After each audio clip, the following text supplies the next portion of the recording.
My name is Daniel Rivera. I'm 34 years old, and I'm a carpenter who built something most people only dream about: a lakefront cottage in the Adirondacks.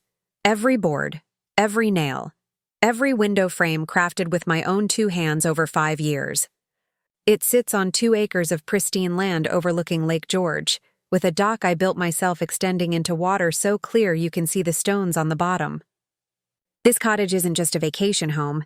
It's proof that a kid from the Bronx with nothing but calloused hands and determination could create something beautiful.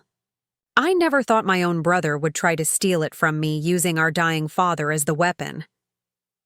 3 weeks ago, I got a call from my mother, Maria Rivera, her voice tight with urgency. "Danny, you need to come home. It's about your father. It's important." I drove the 4 hours from Lake George to the Bronx, my stomach churning with worry. Dad had been diagnosed with stage 4 pancreatic cancer 6 months earlier. The doctors gave him maybe a year. Every call from Mom now carried the weight of potential bad news. When I walked into my childhood apartment in the South Bronx, the same cramped 3-bedroom where I'd grown up, I found a family meeting already in progress. My father, Miguel Rivera, sat in his recliner looking frail and yellow, the cancer eating him from the inside. My mother hovered nearby, wringing her hands.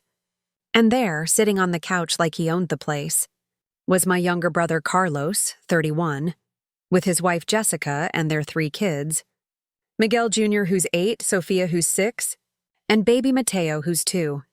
The apartment felt suffocating. Too many people, too many emotions, too much unspoken tension.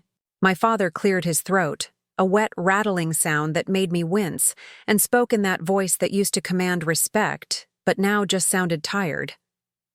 "Daniel, we need to talk about your property. The cottage." My blood went cold. "What about it?" "Carlos and his family. They need it more than you do." Dad's eyes wouldn't meet mine. "You're single. You don't have kids. Carlos has 3 children who deserve to grow up with good memories, with a place to call their own. The cottage should go to him." I looked at Carlos. He had this expression I'd seen 1,000 times growing up.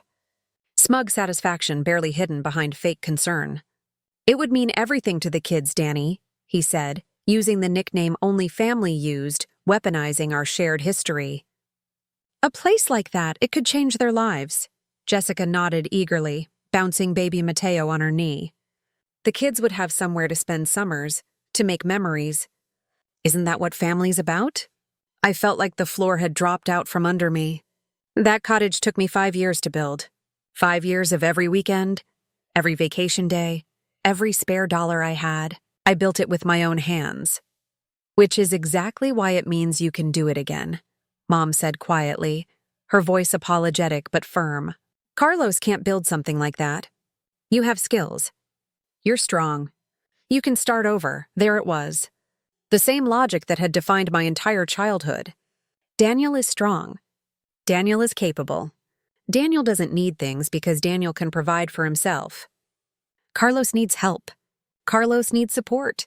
Carlos comes first. Have you ever had to defend what you've sacrificed everything for against the people who are supposed to love you? Have you ever watched your dying father use his last months to try to take from you? Drop your story in the comments.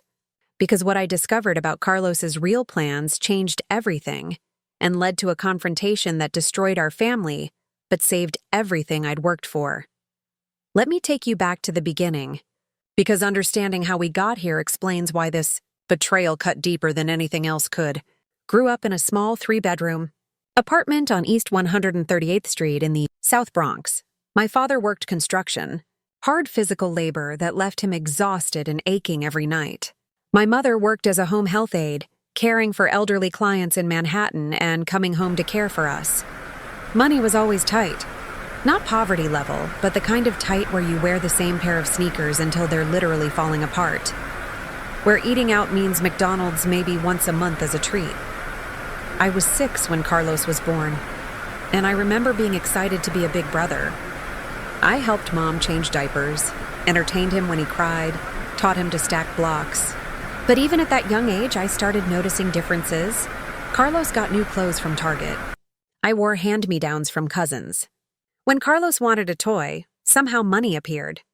When I asked for art supplies or a new baseball glove, I was told we needed to save money. My 8th birthday was a small cake from the supermarket and a card with $20 inside.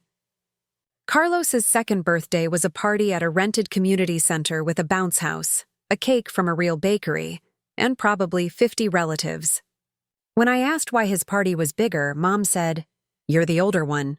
You understand that babies need more celebration?" I nodded because that's what good big brothers did, but it didn't feel right. The pattern continued throughout our childhood. I discovered early on that I was good with my hands. Dad would take me to his construction sites sometimes on weekends, and I'd watch the carpenters and electricians and plumbers work.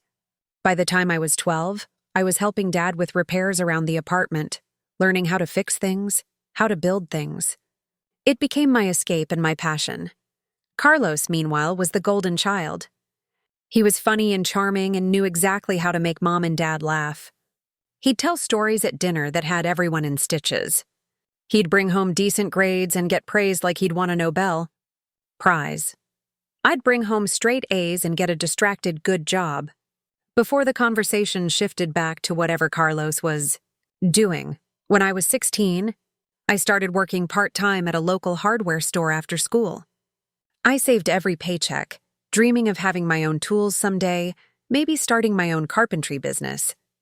Carlos was 11 and getting a new gaming console for Christmas, something I'd never had. When I pointed out that I'd never gotten anything that expensive, Dad said, "You're working now? You can buy your own things." Carlos is still a kid. I was still a kid too. But somehow, in their eyes, working made me an adult who didn't need anything anymore. The real divergence came when I was 18 and Carlos was 13. I graduated high school with decent grades and a clear path. I wanted to go to trade school, get certified in carpentry and maybe electrical work. But trade school cost money. I applied for financial aid, worked out a plan to pay for it myself with loans and my hardware store job. My parents helped with nothing. That same year, they started putting money aside for Carlos's college fund. "He's going to be the first Rivera to go to a 4-year college," Mom said proudly. "He's so smart. He could be a doctor or a lawyer." The implication was clear. I was just going to work with my hands. Carlos was going to do something important. I went to trade school at night while working full-time at a construction company during the day. I got my carpentry certification, then my general contractor's license. I was good at what I did. Really good. By the time I was 23, I was a lead carpenter making decent money and starting to build a reputation. Carlos went to Fordham University with my parents paying a chunk of his tuition. He majored in business, partied heavily based on his social media, and graduated with a 2.8 GPA and vague plans to get into real estate or start a business. My parents were so proud at his graduation. I was there too, having taken the day off work. But no one mentioned that I'd been supporting myself completely since I was 18, while Carlos had full parental support through age 22. After college, Carlos moved back home.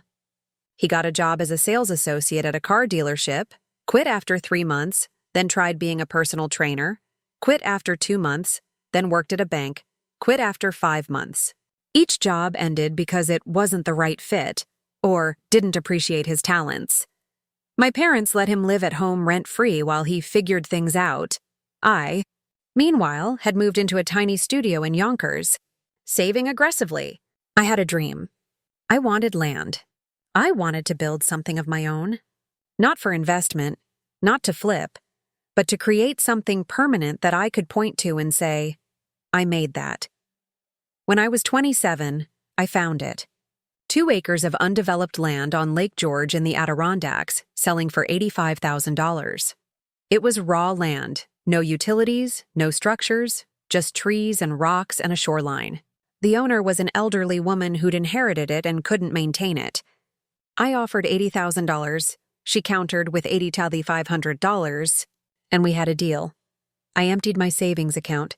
$30,000 I'd accumulated through 7 years of living frugally and working constantly. I got a land loan for the remaining $52,500 at a decent rate because my credit was spotless. I called my parents, excited to share the news. "That's nice, mijo," Mom said distractedly. But isn't that very far away? Why not buy something closer to family? She didn't understand. It wasn't about location. It was about having something that was mine. That same month, Carlos announced he was getting married to Jessica, a girl he'd been dating for 8 months. My parents threw them an engagement party that cost more than my land down payment.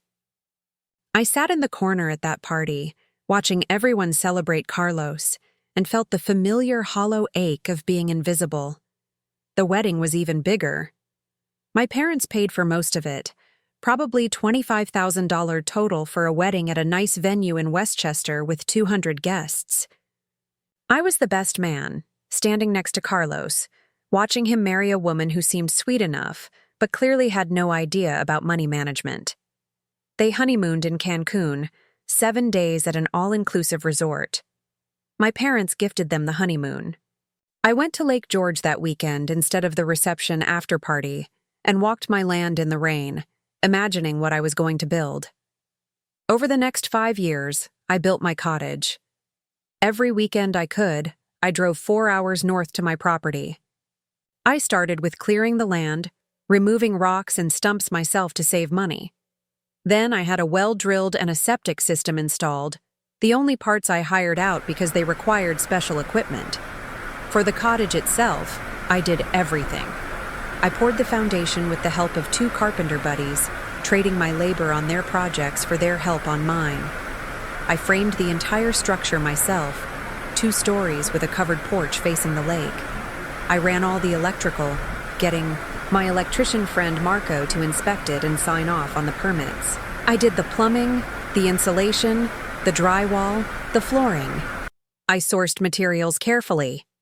Reclaimed hardwood floors from a demolished factory in Albany. Windows from an architectural salvage place in Vermont. I built the kitchen cabinets myself, in my tiny Yonkers studio apartment, transporting them north in my pickup truck. The stone fireplace took me 3 months of weekends, carefully selecting and placing each river rock. It was backbreaking work. I'd drive up Friday night, work Saturday and Sunday from dawn until I couldn't see anymore, then drive back Sunday night to be at my Monday morning job.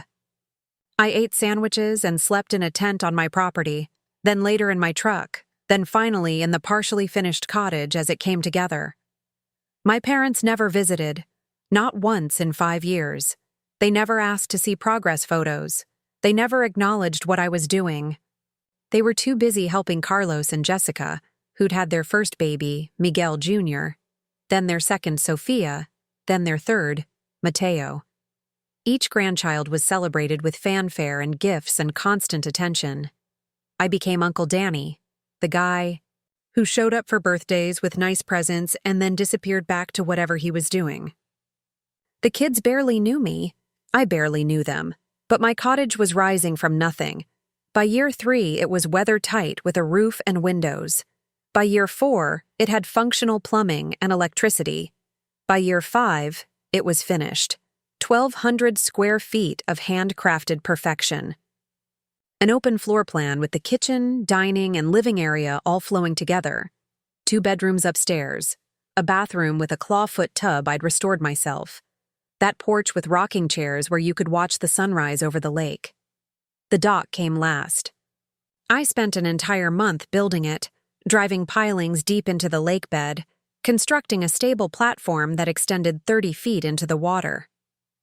I put a bench at the end where you could sit and fish or just watch the water. When it was completely finished, I spent my first night there alone. I sat on that dock with a beer, watching stars reflect on the lake surface, and cried. Not sad tears, proud tears, grateful tears. I had done it. Against all odds, with no help, I had created something beautiful and permanent, and mine. The cottage was worth about $380,000 according to a real estate agent I casually consulted. My total investment had been maybe $140,000 between the land, materials, and the relatively small amount of contracted work. But its value to me was infinite. I posted some photos on Facebook, my first real public sharing of what I'd been working on. The comments were overwhelmingly positive. Friends from high school, colleagues from work, even distant relatives saying how amazing it was, how talented I was, how they'd love to visit. My mother commented, "Very nice. We're proud of you." That was it. 5 years of work summed up in 6 words. Carlos didn't comment at all. I should have known something was wrong when he called me 2 weeks later, his voice friendly and casual in a way it hadn't been in years. "Hey, Danny, I saw your cottage photos. That place looks incredible, man. You really built all that yourself?" "Yeah," I said, surprised by his interest. "Took 5 years, but I did pretty much everything." "That's amazing. Hey, I was thinking Jessica and I should bring the kids up sometime. They'd love to see it. We've never been to Lake George." I hesitated. Carlos and I weren't close, but he was still my brother, and the kids were innocent. "Sure, we could arrange something." "Great. Maybe next month. We could make it a long weekend. Really let the kids enjoy the lake." We set a date. I spent the days leading up to their visit making sure everything was perfect, buying groceries, making up the guest bedroom with nice linens, planning activities for the kids. They arrived on a Friday afternoon, Carlos driving. A relatively new SUV that probably cost more than my annual salary. Jessica looked exactly like her Instagram photos, carefully styled hair and expensive athleisure wear. The kids piled out, loud and excited. I gave them the tour. Carlos walked through slowly, touching the woodwork, examining the joints, looking at everything with an expression I couldn't read. "This is really impressive, Danny. You did all this yourself? The cabinets, the floors, everything?" "Everything except the well, septic, and electrical inspection." He whistled low. "Must be worth a fortune now. Property values on Lake George are insane." Something in his tone made me uncomfortable, but I brushed it off. That first night was actually nice. We grilled burgers on the porch. The kids ran around catching fireflies. Jessica seemed genuinely charmed by the place. We sat around the fire, pit I'd built, roasting marshmallows, and for a brief moment, it felt like maybe we could be a real family. But the next morning I found Carlos in my small office area, looking through papers on my desk. "What are you doing?" He jumped slightly. "Oh, sorry. I was looking for a pen. The kids wanted to draw." I noticed my property deed folder was slightly out of place. "Pens are in the kitchen drawer." The rest of the weekend was fine, but that moment stuck with me. Why was he going through my papers? They left Sunday afternoon, thanking me profusely. "The kids had an amazing time," Jessica said. "You're so lucky to have a place like this." 2 weeks later, Carlos called again. "Hey, I wanted to run something by you. Jessica's been talking nonstop about the cottage. The kids are obsessed. They keep asking when we can go back." "That's great. You guys are welcome to visit again." Actually, I was thinking, what if we stayed there for a few weeks this summer? Like, really stayed. The kids could have a real summer experience, you know? Swimming every day, campfires every night. It would be incredible for them. I felt that uncomfortable twist in my gut again. "I use it most weekends, Carlos. It's kind of my retreat." "But you're there alone. We're family. Wouldn't it be better to share it? I mean, you built this amazing place, but what's the point if you're just going to keep it to yourself?" There was an edge in his voice, a familiar tone from childhood. The implication that I was being selfish, that good people shared, that family meant sacrifice. "Let me think about it," I said. "Don't think too long. Summer's coming up fast and I need to plan." I didn't commit to anything, but Carlos kept pushing. He'd text me articles about the benefits of kids spending time in nature. He'd send me photos the kids had drawn of Uncle Danny's lake house. Jessica would call, her voice sweet, talking about how much the cottage meant to them, how they'd never be able to afford anything like it, how lucky I was to be able to share such a blessing. Then came the call from Mom about Dad's cancer. Stage 4 pancreatic cancer, diagnosed 6 months ago. I was devastated. Dad and I weren't super close, but he was still my father. I visited every couple of weeks, watching him deteriorate, trying to be supportive. Carlos was there constantly. He'd moved his family back into my parents' apartment, claiming it was to help take care of Dad, but really because he and Jessica were struggling financially. They'd been renting a house in New Rochelle that they could barely afford, and moving in with my parents solved their housing problem. Dad's decline was rapid. The chemo made him sick, and he lost weight alarmingly fast. He became this fragile, yellow version of himself.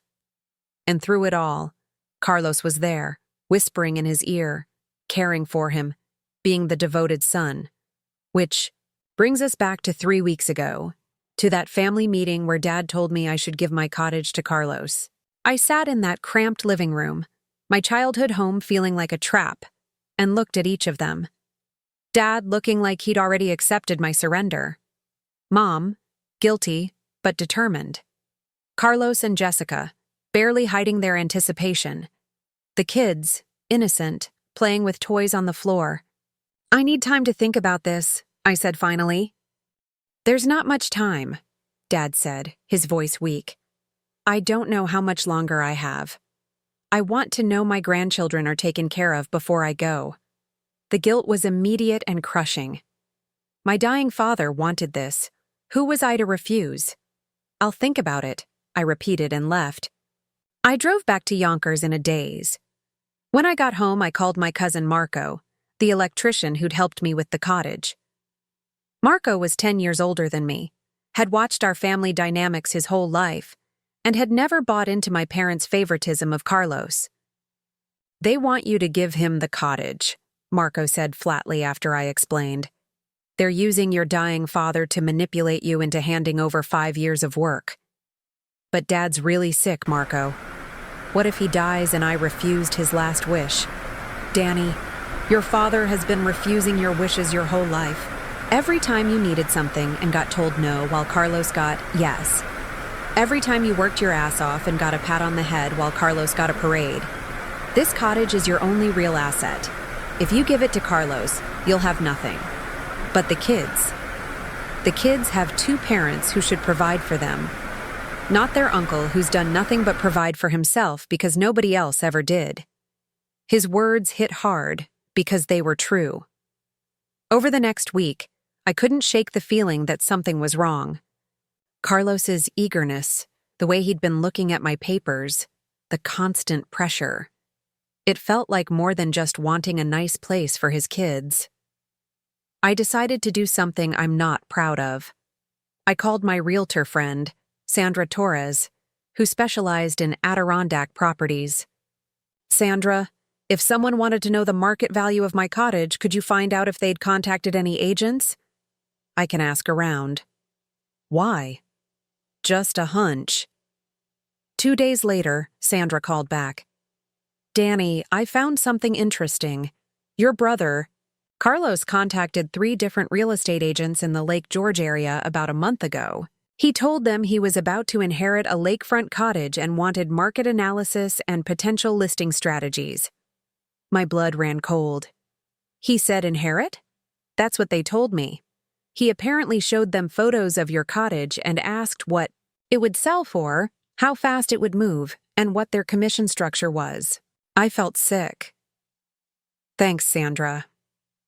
I hung up and sat in my apartment, staring at the wall. Carlos wasn't planning to use the cottage for his kids. He was planning to sell it. That's why he'd been going through my papers, looking at the deed. That's why he'd been so eager to visit, to assess its value. That's why he'd moved his family in with my parents, so he could whisper in Dad's ear about how much he needed it. He was using my dying father to steal my property so he could sell it and solve his financial problems. The next discovery came from an unlikely source. My mother's sister, my Aunt Rosa, called me out of the blue. Rosa had moved to Florida 15 years ago and only came back for major events. She'd just been in town visiting Dad. Danny, I need to tell you something. Your mother will kill me, but you need to know. What is it, Tia? When your abuela Carmen died 10 years ago, she left money for you and Carlos, $20,000 each, It was supposed to go into accounts for both of you. My grandmother had died when I was 24. I'd been devastated. She'd been one of the few family members who really saw me, who praised my carpentry work, who told me I'd do great things. I never got any money from Abuela, I said slowly. I know. Carlos threw a fit. He was 19, just finished his first year of college, and he said he needed it for school, for housing, for expenses. He cried to your parents that it wasn't fair because you were already working and making money and he had nothing. Your parents gave him all $40,000. I felt like I'd been punched. All of it? All of it. And you know what he did with it? Bought a car. A BMW. Drove it for 2 years, then totaled it drunk driving.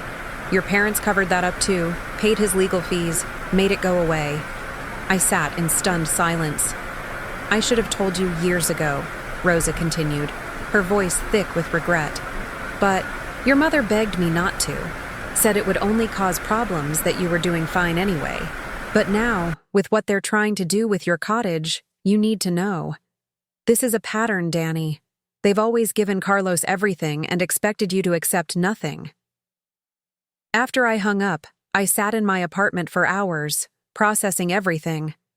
My grandmother had tried to help me, to give me something. And Carlos had stolen it before I even knew it existed. Just like he was trying to steal my cottage now. I needed proof of his real intentions. I needed leverage. I called an investigator, Tony Martinez, a guy I'd worked with on a contractor fraud case years back. Tony, I need a background check. Financial records if you can legally access them. My brother, Carlos Rivera. Tony called me back 3 days later. Danny, your brother's in deep. He's got about $95,000 in credit card debt across 6 cards. He owes $30,000 on that SUV he's driving. He defaulted on a personal loan last year for $15,000. He and his wife are behind on multiple accounts, and they've got creditors calling regularly. So he needs money. Desperately. If I had to guess, he's looking for a big cash influx to clean up his debts and start over. A lakefront cottage worth $380,000 would do exactly that. I spent the next week preparing. I contacted a property attorney, Michelle Chang, who specialized in real estate and estate planning. I showed her everything. The deed proving sole ownership. The financial records showing I'd funded everything myself. Sandra's information about Carlos contacting realtors. And Tony's report on Carlos's debts. Your brother is attempting to commit fraud, Michelle said bluntly. He's representing to real estate agents that he's inheriting property that you legally own. Combined with the financial pressure through your dying father, this is manipulation at minimum, potentially criminal. What should I do? First, we protect your property. I'm going to file paperwork that creates an unbreakable chain of ownership. We'll record a declaration that this property is your sole and separate asset, acquired and improved entirely with your own labor and funds. We'll make it legally impossible for anyone to claim they have rights to it. Second, you confront them, but you do it with documentation, and you record it if New York's one-party consent laws allow it. They do. Within a week, we had everything in place. The legal paperwork was filed and recorded. My property was locked down tight, and I had an audio recorder in my pocket. I called Mom and told her I'd made a decision about the cottage. She immediately organized another family meeting for that Sunday. I arrived at the apartment with my stomach in knots. Dad was in his recliner looking worse than before. Mom hovered anxiously. Carlos and Jessica sat on the couch with forced, casual expressions. The kids were at Jessica's mother's house. I've thought about what you asked, I said, standing in the middle of the room because I couldn't sit down for this, about giving Carlos the cottage. They all leaned forward slightly. Before I answer, I need to ask Carlos something. Why did you contact 3 different real estate agents last month to get market analysis on my cottage? The room went dead silent. Carlos's face went white, then red. I didn't, he stammered. Don't lie, I said, my voice hard. I have agent statements. You told them you were inheriting a lakefront cottage and wanted to know how much you could sell it for and how quickly it would move. Jessica's mouth dropped open. Mom looked confused. Dad's eyes were closed. You were never planning to use it for the kids, I continued. You were planning to take my property and sell it to pay off your $95,000 in credit card debt and your defaulted loans. How dare you investigate me? Carlos exploded, standing up. I'm your brother. You're a thief. You stole my inheritance from Abuela Carmen 10 years ago, Aunt Rosa told me. You took my $20,000 that was supposed to help me and added it to yours. You bought a BMW with it and wrecked it drunk. Mom gasped. Dad's eyes opened. That was different, Carlos said desperately. I was a kid. I needed it more. You've always needed more, Carlos. And they've always given it to you. I looked at my parents. Do you know what your golden child has been doing? He's been telling real estate agents he's about to inherit my cottage. The cottage I spent 5 years building with my own hands. He's been planning to sell it before he even got his hands on it. Danny, if you'd just listen. Carlos started. No, you listen. I know everything. I know about your debts. I know about the realtors. I know about how you've been manipulating Dad, using his cancer to guilt me into giving up everything I've worked for, so you can bail yourself out of your own financial irresponsibility. I pulled out my phone and played a recording I'd made from a voicemail Carlos had left me 2 weeks earlier. His voice came through clear. Just think about the kids, Danny. Think about giving them something better. Once the cottage is in our name, we can really make it work for the family. In our name, I repeated. Not visit. Not share. In your name. Ownership. I turned to my father. Dad, I'm sorry you're sick. I'm sorry you're dying, but you've spent my entire life choosing Carlos over me, giving him money while I worked 3 jobs, paying for his college while I took loans, bailing him out of every stupid decision while expecting me to just handle everything myself because I'm strong and capable. Dad's eyes filled with tears. This cottage is the only thing I've ever had that was truly mine, that I didn't have to share, didn't have to give up, didn't have to sacrifice for Carlos. And you're using your last months alive to try to take that from me, too. We just wanted to help your brother, Mom said, crying now. The kids deserve parents who take responsibility for their own lives. My voice was rising and I didn't care. Carlos is 31 years old. He has a college degree you paid for.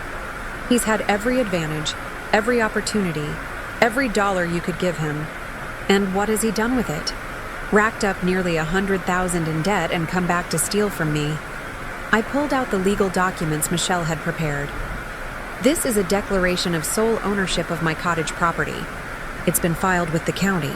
It establishes that I acquired and improved the property entirely with my own funds and labor. It makes it legally impossible for anyone to claim any rights to it.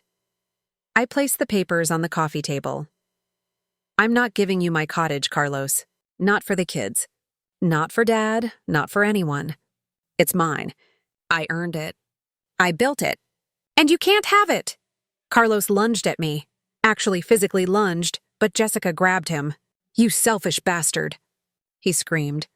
Our father is dying and you can't do this one thing for family. I've done everything for this family, I shouted back. I've sacrificed my whole life for this family. I went without so you could have. I worked while you played. I built myself from nothing while you squandered everything they gave you. I'm done. I looked at my parents. You chose him. Every single day of my life, you chose him. You chose him over me when you gave him my inheritance. You chose him when you paid for everything for him and nothing for me. You're choosing him now when you're trying to take the one thing I've built. So I'm making a choice too. I took a breath. I'm done with all of you. Carlos, if you come near my property, I'll have you arrested for trespassing. I've already notified the local police and given them your photo. Mom, Dad, I hope you find peace with your choices. But I won't be part of this family anymore. Dad struggled to sit up. Daniel, please. I don't have time left. Don't do this. It was the hardest thing I've ever said. You didn't have time for me my whole life. I'm not giving you my deathbed redemption story. I walked out. Behind me, I heard Carlos screaming obscenities. Jessica crying, Mom pleading. I kept walking. I got in my truck and drove. Not back to Yonkers. North, to Lake George, to my cottage. I sat on my dock that night, the recording device still in my pocket, and watched the stars reflect on the water. I had protected what was mine, but the cost was everything else. The fallout was immediate and brutal. Carlos called and texted hundreds of times over the next few days. The messages went from angry to pleading to threatening and back to angry. I blocked his number.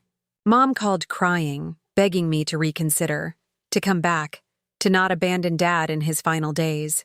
I told her gently but firmly that they had abandoned me first, 34 years ago, when they decided one son mattered more than the other.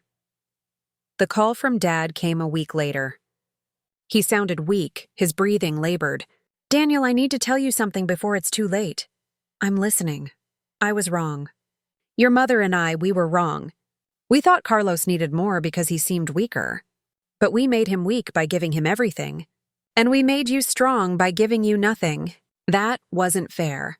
I sat in silence, not trusting my voice. The cottage? You should keep it. You earned it. I see that now. Carlos would have sold it. I found documents in his room, printouts from real estate websites, calculations of what he'd net after fees. You were right. Thank you for saying that. I managed. I don't have much time left. Days, maybe. Would you come see me? Not for them. For me, I drove down the next day. Dad was in a hospital bed now, set up in the living room. He looked like a ghost. Mom and Carlos weren't there, having stepped out to give us privacy. We talked for 2 hours. He apologized for everything. For the favoritism, for the money, for the inheritance he'd let Carlos steal, for using his cancer to try to take my cottage. He told me he was proud of me, that he'd always been proud but didn't know how to show it because I never seemed to need approval. I always needed it, I told him. I just learned not to ask for it. He died 3 days later. I was there, holding his hand alongside Mom and Carlos. In that moment, we were just a family grieving. The anger was still there, but it was set aside temporarily for the reality that Miguel Rivera was gone. The funeral was awkward. Extended family members who'd heard about our falling out didn't know how to act around me. Some sided with Carlos, whispering that family should forgive, that blood is thicker than water. Others, like Aunt Rosa and Cousin Marco, stood by me, understanding what had really happened. Carlos didn't speak to me at the funeral. He couldn't even look at me. Jessica kept the kids away as if I were contaminated. Mom tried to play peacemaker, suggesting we all have dinner after to talk things through as a family. I declined. At the cemetery, as they lowered Dad's casket, Carlos finally approached me. His eyes were red from crying, but there was still that familiar edge of resentment. I hope you're happy, he said quietly, so others wouldn't hear. You gotta keep your precious cottage, and Dad died knowing his sons hated each other. Dad died knowing the truth, I replied. That's more than he had before. The truth? The truth is you're selfish. You always have been. I almost walked away. But 34 years of being called selfish for not giving up everything I had finally broke something in me. No, Carlos. The truth is you're entitled. You were handed everything your entire life and you squandered it. The BMW you wrecked that I paid for with my inheritance money. The college education Mom and Dad funded while I took loans. The business ideas they financed that failed.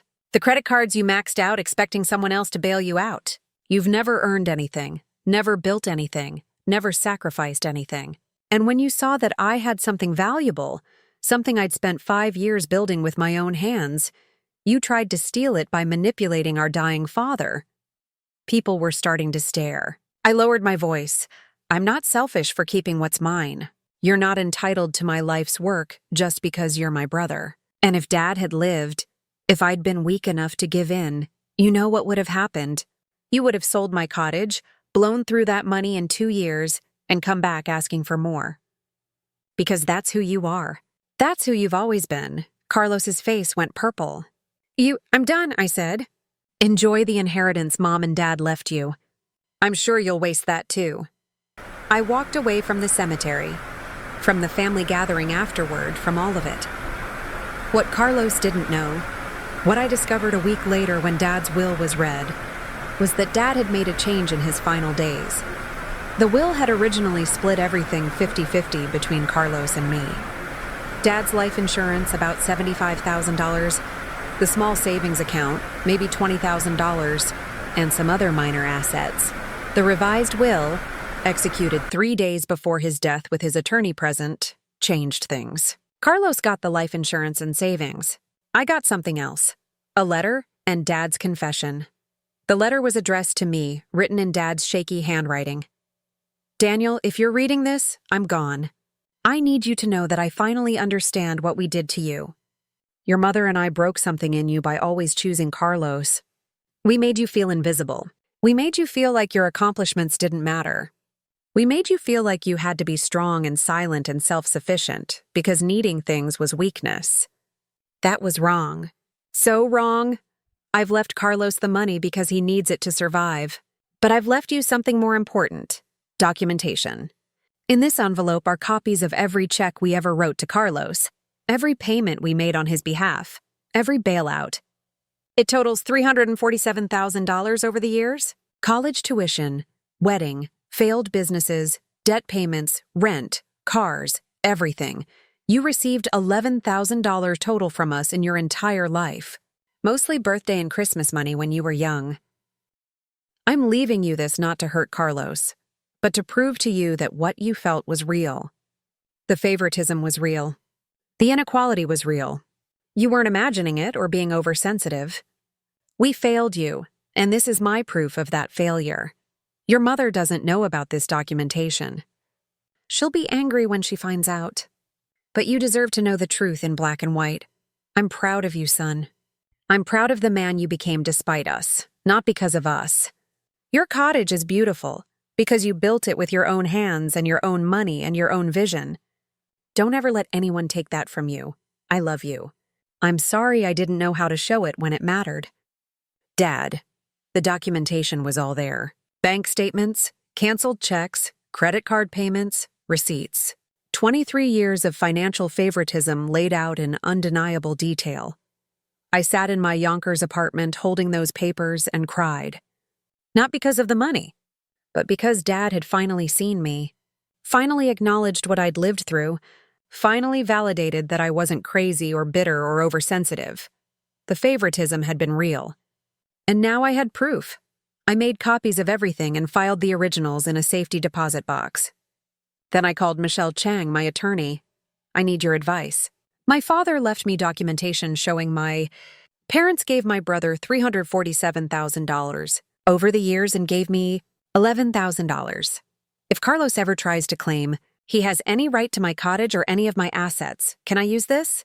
Michelle reviewed everything carefully. Absolutely. This establishes a clear pattern of disparate treatment. It proves you built your life and assets independently without family support. If Carlos ever tries to make a legal claim that family assets should be divided equally, this shows there's no equality to claim. Your parents already made their choice and it's documented. Good, I said, because I have a feeling this isn't over. I was right. 2 months after Dad's death, after the life insurance money had been paid out, Carlos contacted me through a lawyer. The letter claimed that the cottage property should be considered a family asset, since it was built during the years when our parents had been supporting both of us. Therefore, Carlos argued, he was entitled to partial ownership or financial compensation for his share. It was absurd. It was desperate. And it was exactly what I'd expected. Michelle filed a response that was devastating. She included documentation that I purchased, the land and built the cottage entirely with my own funds bank statements, showing no financial support from parents during the construction years. Dad's documentation showing the massive financial disparity in how we were treated. Evidence that Carlos had contacted real estate agents planning to sell property he didn't own. A recording, legally obtained under New York's one-party consent law, of the family meeting, where Carlos admitted to planning to take ownership. The response concluded that Carlos's claim was frivolous, potentially fraudulent, and if pursued further, we would countersue for attempted theft by deception and seek legal fees. Carlos's attorney dropped the case within a week, But the real victory came from an unexpected source. Jessica filed for divorce 3 months after Dad's funeral. Through the family grapevine, Aunt Rosa, bless her, I learned why. Jessica had discovered that Carlos had blown through most of the life insurance money within 6 weeks. He'd paid off some debts, but then went on a spending spree. A new truck, an expensive watch, a weekend trip to Vegas with his buddies. When Jessica confronted him about needing that money for the kids' future, for their housing crisis, Carlos apparently told her that money was his inheritance and he could spend it however he wanted. The $75,000 Dad had left him was gone. Just like the inheritance from Abuela. Just like every opportunity he'd ever been given. Jessica took the kids and moved in with her parents. The divorce was ugly, with her attorney painting Carlos as financially irresponsible and emotionally manipulative. She got primary custody. Carlos got supervised visitation and a child support payment he couldn't afford. He moved back in with Mom in the Bronx. 31 years old, divorced, broke, living in his childhood bedroom. Mom called me once during this period. "Daniel, your brother needs help. He's depressed. He's struggling. Can't you find it in your heart to help him?" "Mom, I spent 34 years watching you help him. It never helped. It just enabled him to make worse choices because he knew someone would always catch him. He's your brother. He's a grown man who needs to face the consequences of his choices. I'm not giving him money. I'm not giving him the cottage. I'm not giving him anything. You're so hard now," she said sadly. "No, I'm finally strong enough to have boundaries. There's a difference." I stopped visiting Mom. I sent a card on her birthday and Mother's Day, but I didn't go back to the Bronx. That chapter of my life was closed. Instead, I focused on my own life. The life I'd built. My carpentry business grew. Word of mouth about the cottage I'd built led to high-end residential clients who wanted custom work. I hired 2 apprentices, young guys who reminded me of myself, hungry to learn and willing to work hard. I taught them the way I wished someone had taught me, with patience, respect, and fair pay. Within a year, I had more work than I could handle. I was designing and building custom furniture, renovating historic homes, creating one-of-a-kind spaces. My income tripled. I paid off my land loan completely. The cottage was mine, free and clear. I started spending more time there. Long weekends stretched into weeks. I'd work remotely when I could, coordinating with my apprentices by phone and video. The cottage became less of a weekend retreat and more of a home. I met Sarah at a farmer's market in Lake George Village. She was selling handmade pottery, beautiful pieces with organic shapes and rich glazes. We started talking about craft, about the satisfaction of making things with your hands. She asked if she could see the cottage she'd heard about through the local artisan community. I showed her. She walked through slowly, touching the woodwork, admiring the joinery, looking at everything with the eye of a fellow craftsperson. "This is incredible," she said.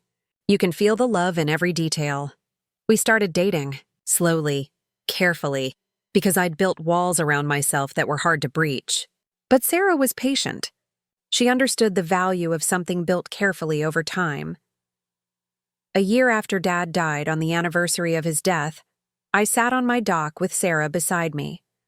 We'd just finished dinner, grilled fish we'd caught that afternoon. The sun was setting over the lake, painting everything gold and pink. "Do you regret it?" Sarah asked. "Cutting off your family?" I thought about it carefully. I regret that it was necessary, but I don't regret doing it. They would have taken everything from me if I'd let them. Not just the cottage. My self-respect, my sense of worth, my future. You did the right thing. I hope so. Sometimes I wonder if I was too harsh. Sarah took my hand. You set boundaries. You protected yourself. That's not harsh. That's survival. She was right. I'd spent my whole life believing that good people sacrificed for family, that love meant giving until you had nothing left. But that's not love. That's martyrdom, and it doesn't help anyone. Carlos needed to hit rock bottom. Mom needed to see that enabling him hadn't helped him, and I needed to choose myself for once. 2 years after Dad's death, I got an unexpected letter. Not from Carlos or Mom, from Jessica. Daniel, I wanted to reach out to you directly. I know things ended badly with the family, but I need you to know that I've come to understand what happened. After my divorce, after seeing Carlos for who he really is, I get it now. The kids ask about you sometimes. They remember the cottage, the dock, the fireflies. I tell them you're their uncle and you love them, but that sometimes adults need space from each other. Miguel Jr. is 10 now, and he's starting to understand more about why his parents divorced, why his dad is the way he is. I'm not asking for anything. I don't want money or access to the cottage or anything else. I just wanted to say I'm sorry. I supported Carlos in trying to take your property. I believed him when he said you were being selfish, that family should share everything. I was wrong. You built something beautiful and you had every right to protect it. I hope you're doing well, Jessica, I wrote back. I thanked her for the letter. I told her I didn't hold any ill will toward her or the kids. I said that maybe someday, when the kids were older, if they wanted to visit the cottage and learn about carpentry, they could reach out. But only them, not Carlos. She wrote back saying she'd tell them when the time was right. 3 years after cutting off contact, Aunt Rosa called with news. Carlos got a job. A real job, working for a construction company, manual labor. He's been there 6 months and hasn't quit. That's good, I said and meant it. He's also been going to therapy.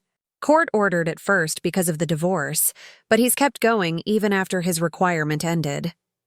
Rosa said, I think he's finally starting to understand what he did. I hope so. For his sake, and the kids. He asked me to tell you he's sorry. He's not asking for forgiveness or contact. He just wanted you to know. Thank you for telling me. I didn't reach out to Carlos. Maybe someday I would. Maybe not. The important thing was that I'd broken the cycle.